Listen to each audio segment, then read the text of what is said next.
सदाशिवाय नमः। अथ श्रीशिवाष्टकम्। प्रभुं प्राणनाथं विभुं विश्वनाथं जगन्नाथनाथं सदानन्दभाजां भवद्भाव्यभूतेश्वरं भूतनाथं शिवं शङ्करं शम्भुमीशानमीढे। गले रुण्डमालं तनौ सर्पजालं महाकालकालं गणेशादिपालं जटाजूटगङ्गो तरङ्गैर्विशालं शिवं शङ्करं शम्भुमीशानमीढे। मुदा माकरं मण्डनं मण्डयन्तं महामण्डलं भस्मभूषाधरं तम् अनादिं ह्यपारं महामोहमारं शिवं शङ्करं शम्भुमीशानमीढे। वटाधो निवासं महाट्टाट्टहासं महापापनाशं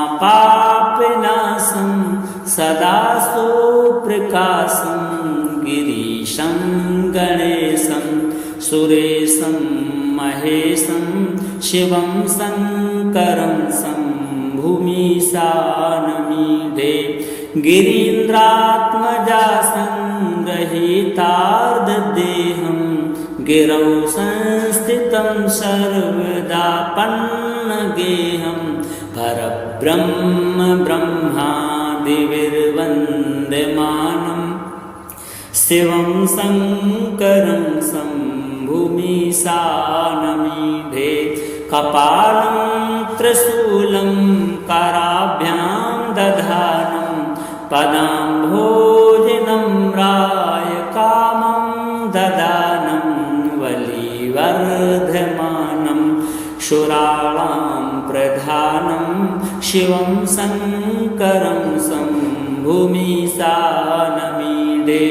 शरच्चन्द्रगात्रं गणानन्दपात्रं त्रिनेत्रं पवित्रं धनेशस्य मित्रम् अपर्णाकलत्रं सदा सच्चरित्रं शिवं शङ्करं शम्भुमीशानमीढे।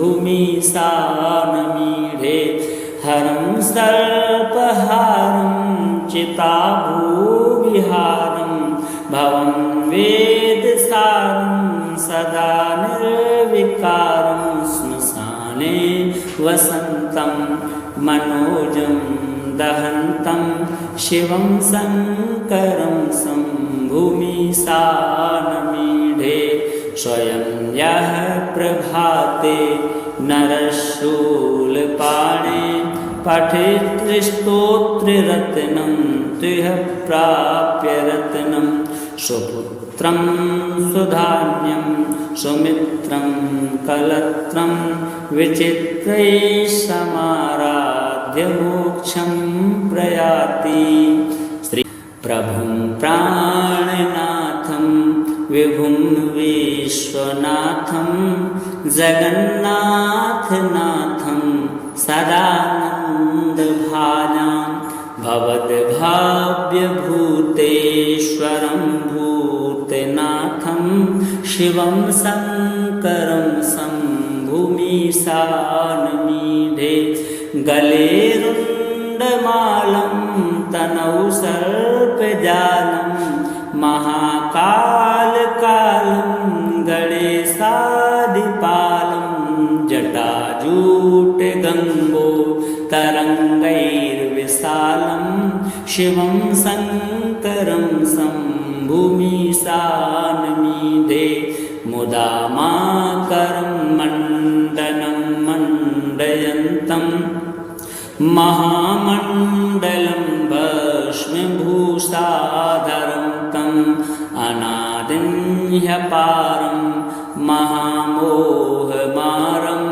शिवं शङ्करं शम्भुमीशानमीढे। भूमिसानमीडे वटाधो निवासं महाट्टाट्टहासं महापापनाशं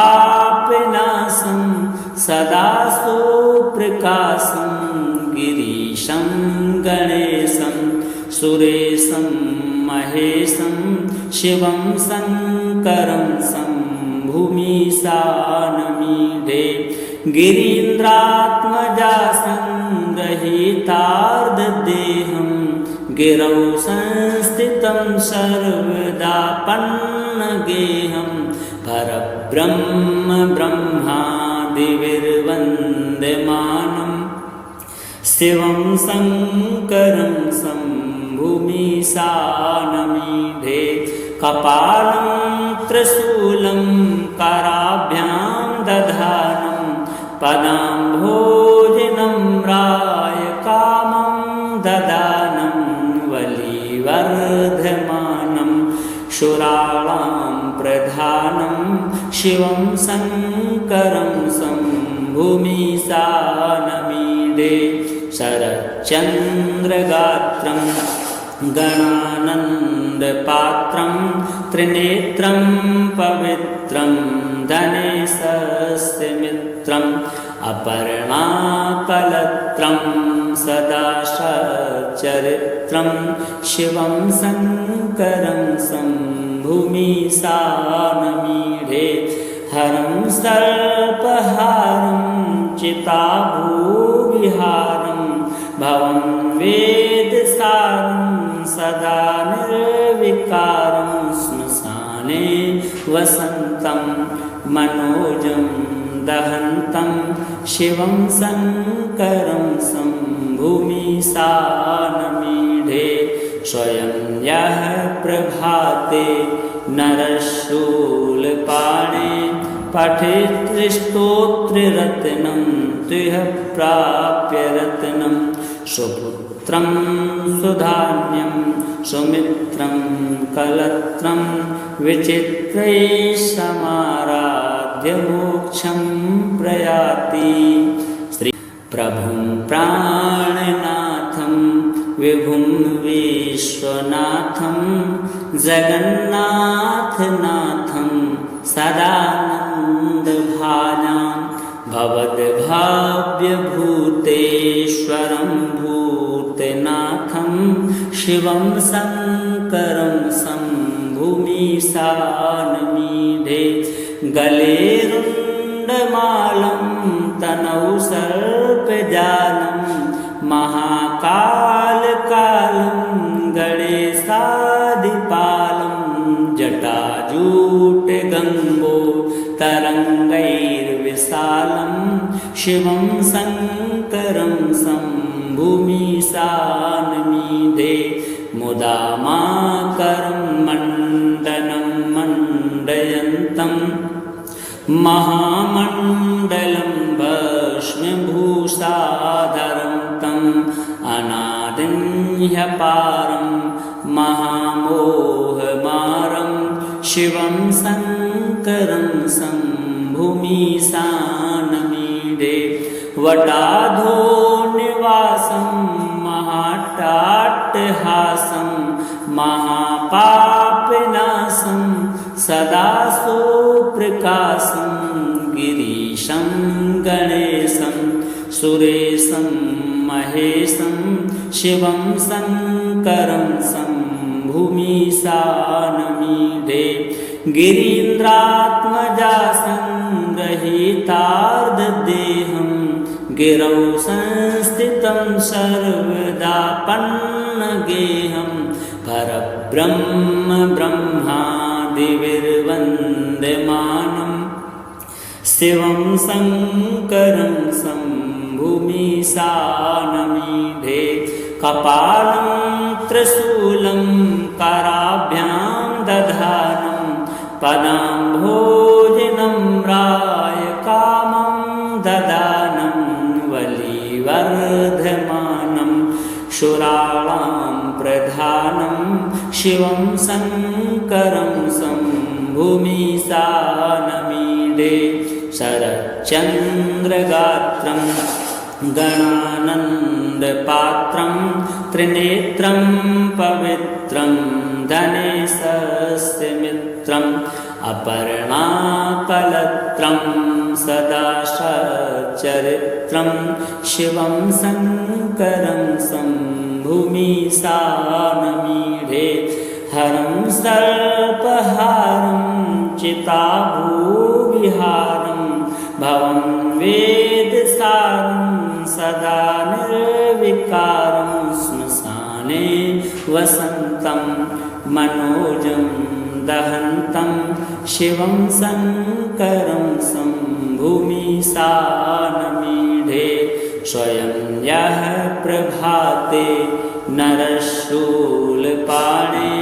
पठेत् स्तोत्ररत्नं तुह्य प्राप्य रत्नं सुपुत्रं सुधान्यं सुमित्रं कलत्रं विचित्रैः समाराध्य मोक्षं प्रयाति प्रभुं प्राणनाथं विभुं विश्वनाथं जगन्नाथनाथं सदानन्दभाजां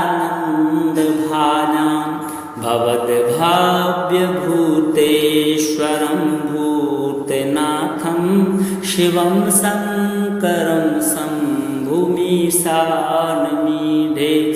गले रुण्डमालं तनौ सर्पजालं महाकालकालं गणेशादिपालं